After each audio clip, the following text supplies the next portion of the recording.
L3. கலோரிமானிகள் குறித்த வெவ்வேறு மட்டங்கள் உருவில் காட்டப்படுகின்றன. முதலாவது, இப்பரிசோதனையில் மேலும் செம்மையான பேரை பெறுவதற்கு இம்மூன்று மட்டங்களில் எம்மட்டம் வரைக்கும் மாணவன் நீரை திரவத்தை ஊற்ற வேண்டும் என்று கேட்கிறான். எந்த மட்டம் வரை ஊற்றணும்டா?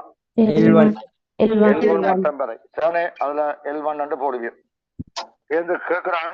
மேலே V1 உமது விடைக்கான காரணத்தை திரட்டுமா? என்ன விட சொல்லுவோம்? என்ன சாமான்? கலோரிமானி முழு ஒரே வெப்பநிலையில. அதாவது கலோரிமானி இந்த மேற்பரப்பு முழு மேற்பரப்பிலையும் ஒரே வெப்பநிலையில வீணுவதற்கு.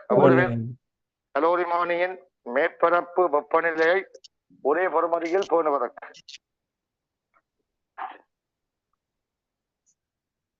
C part.